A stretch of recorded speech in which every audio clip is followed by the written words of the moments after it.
नमस्कार दोस्तों, स्वागत है आप सभी का एक बार फिर से हमारे YouTube channel Prince education point पर। तो साथियों, आज की इस वीडियो में हम बात करने वाले हैं आपके दिल्ली पुलिस के फिजिकल के डॉक्यूमेंट्स के बारे में है। जी हाँ दोस्तों, यानी कि आज की इस वीडियो में हम बात करेंगे कि दिल्ली पुलिस में आपको फिजिकल के लिए क्या क्या डॉक्यूमेंट्स चाहिए, यानी फुल डॉक्यूमेंट्स आप सभी को इस वीडियो में बताने वाला हूँ। ठीक है, वीडियो बहुत इंटरेस्टिंग होने वाला है, वीडियो के साथ एंड तक बनी रहेगा। और दोस्तों, अगर आप इसी तरह की इन्फॉर्मेटिव वीडियो पाना चाहते हैं तो प्लीज़ आपसे एक रिक्वेस्ट है, चैनल को सब्सक्राइब करके बेल आइकन बटन प्रेस कर लीजिएगा। तो चलिए दोस्तों, वीडियो को स्टार्ट करते हैं बिना देरी के।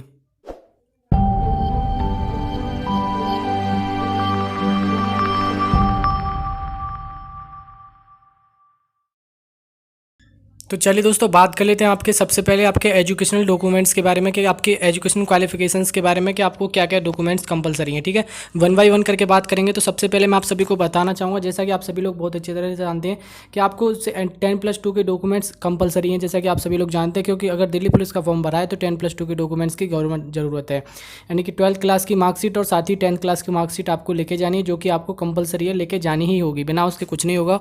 अब बात कर लेते हैं, देखिए अगर आपने कोई भी अदर यानी कि बैचलर डिग्री अगर कोई भी कर रखी है या कोई भी पोस्ट ग्रेजुएशन कर रखी है, तो आप अपने फॉर्म में जब आपने फिल की होगी तो वो भी आपको ले जानी होगी। ठीक है, क्योंकि अगर आप वो भी क्योंकि आपने फॉर्म फिल किया तो भी आपको वो ज़रूरत है, यानी वो भी आपको लेके जानी है। कोई भी बैचलर डिग्री कर रखी है या फिर आपको पोस्ट ग्रेजुएशन ETC वगैरह कुछ भी कर रखा है तो वो भी आपको सर्टिफिकेट लेके जाने होंगे उन सभी के।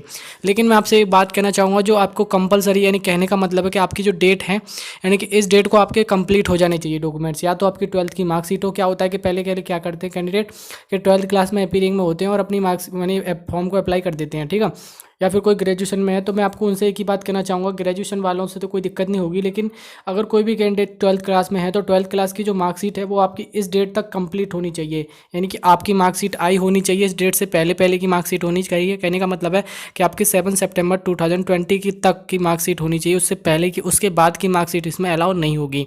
ये बात आपको ध्यान रखना है। जो भी कैंडिडेट मिस्टेक कर देते हैं यानी अपीयरिंग में फॉर्म डाल देते हैं, उनके लिए ये बात है। ठीक है, ये बात क्लियर होगी मेरे हिसाब से एजुकेशन क्वालिफिकेशन डॉक्यूमेंट्स को लेके। ठीक है, अब बात कर लेते हैं, देखिए आगे आपके देखिएगा ड्राइविंग लाइसेंस के बारे में। सेकंड पॉइंट बात करते हैं आपके ड्राइविंग लाइसेंस के बारे में। ठीक है, तो देखिए ड्राइविंग लाइसेंस को लेके काफ़ी डाउट रहता है कि ड्राइविंग लाइसेंस हमारा कैसा होना चाहिए, न्यू होना चाहिए या ओल्ड होना चाहिए या फिर आपका किस टाइप का होना चाहिए। तो मैं आपसे एक ही बात कहना चाहूँगा, आपका ड्राइविंग लाइसेंस कैसा भी हो, ओल्ड हो या न्यू हो, दोनों इसमें चलेंगे, कोई दिक्कत वाली बात नहीं है। ठीक है, आगे बात कर लेते हैं, देखिए और एक क्वेश्चन बनता है आपका कि बाइक का होना चाहिए, कार का होना चाहिए, हैवी होना चाहिए, कैसा होना चाहिए।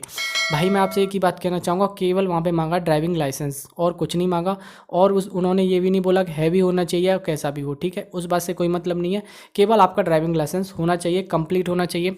ठीक है, या तो आपका वो बाइक का हो या आपका कार का हो, उससे कोई दिक्कत वाली बात नहीं है। ठीक है, ड्राइविंग लाइसेंस होना चाहिए। अब बात कर लेते हैं, देखिएगा फीमेल कैंडिडेट के बारे में कि देखिए मेल का तो ये कंपलसरी है ही, जैसा कि आप सभी लोगों को पता है। ठीक है, मेल को ये कंपलसरी है। ठीक है, मेल को ये कंपलसरी है, यानी कि लेके जाना ही है। अब मैं बात करना चाहूँगा फीमेल कैंडिडेट के लिए कंपलसरी है या नहीं। तो देखिए मैं एक बात कहूँगा, फीमेल के लिए कंपलसरी नहीं है। ठीक है, फीमेल अगर ले जाना चाहती है, उनके पास है यानी कि आपका ये ड्राइविंग लाइसेंस है, तो वो ले जा सकती है फीमेल कैंडिडेट। ठीक है, अगर उनके पास नहीं है तो कोई दिक्कत वाली बात नहीं है, कंपलसरी नहीं है फीमेल के लिए। ठीक है, एक बात और बताना चाहूँगा, देखिए लर्निंग का लाइसेंस इसमें अप्लाई नहीं होगा। ठीक है ना, तो लाइसेंस को अगर देखिए किसी भी कैंडिडेट का लाइसेंस अभी भी नहीं बना हुआ है, बाय द वे अभी देखिए टाइम है थोड़ा सा, अगर अभी बनवाना चाहेंगे, थोड़ा देखिए क्या है कि कहीं ना कहीं हो जाता है, पैसे दे के थोड़ा बहुत काम जरूर हो जाता है, तो देखिए ड्राइविंग लाइसेंस बनवा सकते हैं। ठीक है ना, अगर नहीं भी बना हुआ है तो। अगर कोई भी कैंडिडेट ये सोच रहा है कि मैं लर्निंग वाला लाइसेंस ले जा सकता हूँ, यानी कि वो लर्निंग का होता है वो ले जा सकता हूँ, तो भाई वो नहीं ले जा सकते। ठीक है, मैंने ऑलरेडी यहाँ पे एक रेड बटन से क्रॉस डाल दिया, इसी वजह से कि हाँ वो आपको अप्लाई नहीं होगा, इन लर्निंग वाला आप नहीं ले जा सकते हैं। ठीक है, ये बात क्लियर होगी मेरे हिसाब से। आगे बात कर लेता हूँ, देखिए अगला जो सर्टिफिकेट की बात करूँ तो देखिए आपका NCC प्रमाण पत्र, हम जिसको बोलते हैं NCC सर्टिफिकेट, जब आपने फॉर्म फिल किया होगा तो वहाँ पे यस फिल किया होगा, उसके बाद आपने ये फिल किया होगा NCC का A सर्टिफिकेट है आपके पास, या B सर्टिफिकेट है या C सर्टिफिकेट है, तो आपने उसमें डाला जरूर होगा। कौन सा भी जिसने भी सर्टिफिकेट अगर NCC कर रखी है तो वही डालेगा। अगर किसी ने नहीं किया है, बाय द वे मान लो किसी ने गलती से कर दिया, तो उसकी कोई दिक्कत वाली बात नहीं है, अगर वो कोई दिक्कत नहीं है, अगर हो जाएगा ठीक है। ठीक है, अगर किसी ने फिल किया, यस किया है, तो आपको ये डॉक्यूमेंट्स तो कंपलसरी लेके जाने ही होंगे। ठीक है ना, अगर नो किया है तो कोई दिक्कत वाली बात नहीं, फिर तो आपको कोई जरूरत ही नहीं है। अब जिसमें कि मैं आपको बात करूंगा, देखिए सर्टिफिकेट आपको लेके जाना है, आपने A फिल किया है तो A लेके जाना है, B फिल किया है तो B लेके जाना है, C फिल किया है तो C फिल लेके जाना है। ठीक है, लेकिन आपको सर्टिफिकेट चाहिए जरूर। ठीक है ना, अब मैं आपको वो भी बता देता हूँ सर्टिफिकेट कब से पहले का होना चाहिए, क्योंकि देखिए काफ़ी कैंडिडेट वही बात करते हैं कि अपियरिंग में जब मतलब कैंडिडेट मान लो एनसीसी की सेकंड ईयर में है यानी बी सर्टिफिकेट में है, उसका एग्जाम है, तो वो क्या करेगा उससे उसमें ही अपना एनसीसी का बी फिल कर देगा, जिससे क्या होगा अपनी डिटेल वगैरह डाल देता है कैसी भी फर्जी वगैरह, तो देख लेंगे, आपको मैं बता रहा हूँ। लेकिन जो आपका सर्टिफिकेट कंप्लीट होना चाहिए, कहने का मतलब है वो इस डेट से पहले का होना चाहिए, इस डेट के बाद का नहीं होना चाहिए। इन 7 सितंबर 2020 के से पहले का होना चाहिए, ठीक है। या फिर इस डेट को हो तब भी चलेगा, या फिर इससे पहले का हो तो चलेगा, लेकिन उसके बाद का नहीं चलेगा। ये बात क्लियर हो गई होगी, है ना। आगे बात कर लेते हैं, ठीक है। आगे बात करते हैं, देखिए आपके फोटोकॉपी के बारे में कि आपको कितनी फोटोकॉपी लेके जानी है, इसके बारे में बात करेंगे, ठीक है। मैंने जो डॉक्यूमेंट्स बताई भाई उनको नोट कर लीजिएगा, कैसे भी कॉपी वगैरह पेन से लेके, है ना। और हो सके तो स्क्रीनशॉट लेना चाहते हो स्क्रीनशॉट भी ले लेंगे, ठीक है। अब मैं बात करूंगा, देखिए फोटोकॉपी के, फोटोकॉपी जेरॉक्स यानी जिसको हम जेरॉक्स भी बोलते हैं, ठीक है। कितनी लेके जाने हैं, तो देखिए मैं भाई आप सभी से कहना चाहूँगा, आपको ऑल डॉक्यूमेंट जितने भी आपके डॉक्यूमेंट्स हैं, जैसे कि आपका आधार कार्ड हो गया और आपका ड्राइविंग लाइसेंस हो गया, पैन कार्ड हो गया, और 10th-12th की मार्कशीट होगी, कास्ट सर्टिफिकेट होगा, यानी जितने भी आपके डॉक्यूमेंट्स मैं आपको बता रहा हूँ उन सभी सब सेट्स की, यानी कि दो दो का आपको सेट बना लेना है। कितने का? दो दो का आपको सेट बना लेना है, यानी दो फोटो कॉपी वहाँ पे कंपलसरी मांगी गई है, यानी फोटो कॉपी का सेट चाहिए, दो कॉपी, ठीक है। लेकिन मैं आपसे एक सजेशन देना चाहूँगा, आप 2 ना ले जाके 3 या 4 ले जा सकते हैं, कोई दिक्कत वाली बात नहीं है, क्योंकि फोटो स्टेट है भाई आपके पास रखी गई, आपके काम में आएगी, ठीक है ना। ये बात ध्यान रखेंगे, आपको 2 नहीं लेंगे, 2 आपका अलग सेट बना लेंगे, बाकी 2 का अलग रख लेंगे, कोई दिक्कत वाली बात नहीं है। बाय द वे कहीं गुम हो जाती है, गिर जाती है, तो आपका वो 2 वाला सेट काम में आ जाएगा अदर से, ठीक है ना। तो ये बात देख लेंगे, मेरे हिसाब से 2 की जगह 4 ले जाइए फोटो स्टेट, कोई दिक्कत वाली बात नहीं है, आगे भी काम में आ जाएगी, ठीक है ना।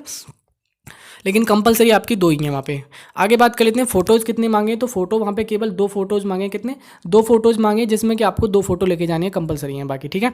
अब मैं बात करना चाहूँगा, अगर आप ले जा सकते हो तो 3 ले जाएँ, 4 ले जाएँ, 5 ले जाएँ, कोई दिक्कत वाली बात नहीं, फोटो हैं काम आ जाएंगी, ठीक है।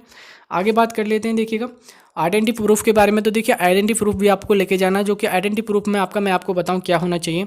सबसे पहला आपको पता है कि आधार कार्ड आपका मेन है, आधार कार्ड ले जा सकते हैं। उसके बाद आपके पास पैन कार्ड है तो पैन कार्ड भी ले जा सकते हैं। अगर मान लो किसी के पास ड्राइविंग लाइसेंस है तो मेल कैंडिडेट को कंपलसरी है, आपको पता है, तो ड्राइविंग लाइसेंस भी होगा। उसके बाद वोटर आईडी कार्ड है तो वोटर आईडी कार्ड भी ले सकता है, राशन कार्ड है तो राशन कार्ड भी ले जा सकता है। इनमें से अगर कोई भी आपके पास डॉक्यूमेंट्स है तो आप ले जा सकते हैं, ठीक है। ये एलिजिबल होगा, कोई दिक्कत वाली बात नहीं है, ठीक है। ठीक है ना। ये आपको एजुकेशन मैंने आपको जो बताया, आपको क्या आइडेंटिटी प्रूफ में आईडी में आपको ये डॉक्यूमेंट्स लेके जाने होंगे, है ना। आगे बात कर लेते हैं, देखिए आपके कास्ट सर्टिफिकेट को लेके काफ़ी डाउट है, तो मैं आपको बताना चाहूँगा कास्ट सर्टिफिकेट की बात करूँ तो देखिए कास्ट सर्टिफिकेट आपका SC OBC और ST कैंडिडेट को सबसे ज़्यादा प्रॉब्लम आती है, जनरल का तो कास्ट सर्टिफिकेट होता ही नहीं है। तो यानी कि मैं आपको बताना चाहूँगा कास्ट सर्टिफिकेट आपको लेके जाना है, साथ ही मैं आपको बताना चाहूँगा सेंट्रल का कास्ट सर्टिफिकेट होना चाहिए। धीरे धीरे बता रहा हूँ, 1 बाय 1 सुनते जाइए, जो स्टेट वाले हैं वो भी सुनेंगे, ठीक है। अब मैं बात करूँ, देखिए सेंट्रल का वहाँ पे मांगा गया है, कहने का मतलब है सेंट्रल का होना चाहिए, ठीक है। अब मैं बात करना चाहूँगा, देखिए आपके सेंट्रल का सर्टिफिकेट है तो देखिए ये डेट है ना, इस डेट के अंडर होना चाहिए। कहने का मतलब है कि आप देख सकते हैं 7 सितंबर 2020, यानी इससे 3 ईयर एगो तक का चल जाएगा। यानी काफ़ी कैंडिडेट बोलते हैं कि मेरा 5 साल पुराना है, कोई 6 साल पुराना है, वो बोलते हैं इस टाइप से। लेकिन मैं आपको बताऊँ, यानी कि वहाँ पर जो मांगा गया है मैं उसको बता देता हूँ आपको। ये जो डेट है ना, ये वाली, इस डेट के अंडर आपका सर्टिफिकेट है तो कोई दिक्कत वाली बात नहीं, ये चलेगा, ठीक है। यानी 7 सितंबर 2017, यानी 2017 से लेके 2020 तक का जिन भी कैंडिडेट का कास्ट सर्टिफिकेट है वो इसमें एलिजिबल होगा, वो अपना अप्लाई कर सकता है, ठीक है। अब मैं बात करता हूँ, देखिए सबसे बड़ा जो डाउट है कैंडिडेट का कि हमारा सर्टिफिकेट जो है स्टेट का है, हमारे पास सेंट्रल का नहीं है, तो हम क्या करना चाहिए हमें। तो देखिए भाई मैं उनसे एक ही बात कहना चाहूँगा, देखिए उस पर कोई आपको भी पता है अच्छी तरह से कि कोविड की वजह से कोई भी कैंडिडेट कुछ नहीं कर पाया, ठीक है। तो आपके पास जिस भी यानी सेंट्रल का है तो आप सेंट्रल का भी ले जा सकते हैं, अगर ये आपके पास स्टेट का है तो आप स्टेट का भी ले जा सकते हैं, ठीक है। दोनों ले जाइए भाई, क्योंकि अभी कोई कंक्लूजन नहीं निकला है इसका, पूरी तरह से निष्कर्ष नहीं निकाल सकते हम भी, क्योंकि देखिए वहाँ पे आपके जो भी यानी कि डॉक्यूमेंटेशन करने वाले होंगे वो भी आपको कुछ ना कुछ ढील देंगे, क्योंकि आप सभी उनको भी पता है कि भाई कोविड की कंडीशंस को देखते हो कुछ भी नहीं हो पाया, तो वो क्या कहते हैं वो उनके ऊपर डिपेंड करता है, ठीक है। लेकिन आपको लेके जाना होगा, कुछ ना कुछ फैसला उनका जरूर होगा और पॉजिटिव ही होगा फैसला, ठीक है, नेगेटिव नहीं होगा। ये बात क्लियर होगी। अब बात कर लेते हैं, देखिए अब काफ़ी कैंडिडेट का EWS सर्टिफिकेट, EWS कैटेगरी से जो कैंडिडेट बिलोंग करते हैं उनके बारे में बात करते हैं, ठीक है। EWS कैटेगरी सर्टिफिकेट के बारे में मैं बात करूं तो उनकी जो की डेट होनी चाहिए, मैं आपको बता देना चाहूँगा 7 सितंबर 2020 तक के लिए वैलिड होना चाहिए, जो कि आपका 1 ईयर एगो तक का पहले, यानी 1 ईयर एगो यानी पहले तक का है, तो ही आप इसके लिए अप्लाई कर सकते हैं। अब देखिए ये डेट क्या होनी चाहिए, डेट यहाँ पे देख सकते हैं 7 सितंबर 2019 से लेकर 7 सितंबर 2020 तक के बीच में उसकी कोई भी डेट है, यानी तब आपका बना हुआ है तो आप ले जा सकते हैं। अब बात करूँ, देखिए अगर मान लें आपके पास, हाँ आगे बात करूँ, देखिए अगर मान लो आपके पास ये नहीं है, अगर आपके पास डेट एक्सपायर हो गई है उसकी, अगर रिन्यू करा लिया है तो ठीक है, नहीं कराया है तो भी आपको मैं बताना चाहूँगा भाई कोई दिक्कत नहीं है, आप सर्टिफिकेट जो है आपके पास वो लेके जाइए, रिन्यू सर्टिफिकेट कराया है वो भी लेके जाइए, ओल्ड वाला भी सर्टिफिकेट लेके जाइए, ठीक है।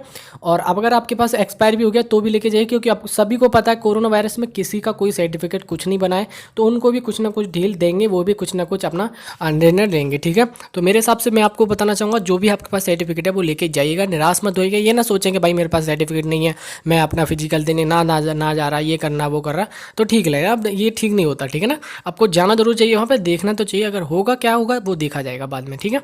आप थोड़ी रिक्वेस्ट करेंगे तो हो भी सकता है, ना करने से अच्छा है कुछ करो, ठीक है ना। आगे बात कर लेते हैं। देखिए आपके पास एक कोई भी अगर मान लो स्पोर्ट्स का वगैरह का सर्टिफिकेट है, अगर कोई भी अदर सर्टिफिकेट है आपके पास, तो वो भी आप यानी कोई कंप्यूटर का, कोई डिप्लोमा का, कोई टाइपिंग का XETC या कोई स्पोर्ट्स खेला है आपने, वो आपके पास कोई सर्टिफिकेट है तो वो भी आप इसमें ले जा सकते हैं, ठीक है। बाकी और कुछ नहीं है, जो भी मैं आपको डिटेल में बता चुका हूँ 1 बाय 1 करके मैंने आपको डिटेल में बता दिया है, ठीक है। एक बात कहना चाहूँगा, वीडियो में यहाँ तक बने आए तो thanks for watching this video. और दोस्तों वीडियो को लाइक नहीं किया तो लाइक जरूर कर दीजिएगा और शेयर करें सभी दोस्तों में। और दोस्तों अगर आपको वीडियो अच्छी लगी है तो दोस्तों आपसे एक रिक्वेस्ट है यार, चैनल को सब्सक्राइब करके बेल आइकन बटन प्रेस कर लीजिएगा, क्योंकि दोस्तों मैंने काफ़ी कैंडिडेट को देखा है, देखिए वीडियो देख लेंगे लेकिन चैनल को सब्सक्राइब नहीं करते हैं यार। मेहनत लगती है वीडियो बनाने में, अगर आपको हमारी मेहनत अच्छी लगती है तो यार आपसे एक रिक्वेस्ट है, चैनल को सब्सक्राइब करे बिना ना जाएँ, अगर आप यहाँ तक वीडियो में बने हुए हैं तो, ठीक है। बाकी दोस्तों अगर आप इसी तरह की इन्फॉर्मेटिव वीडियो पाना चाहते हैं तो देखिए प्लीज़ चैनल को सब्सक्राइब करिएगा और बेल आइकन बटन प्रेस करिएगा और वीडियो को लाइक एंड शेयर जरूर करिएगा। बाकी दोस्तों मिलते हैं नेक्स्ट वीडियो में, तब तक की जय हिंद, वंदे मातरम।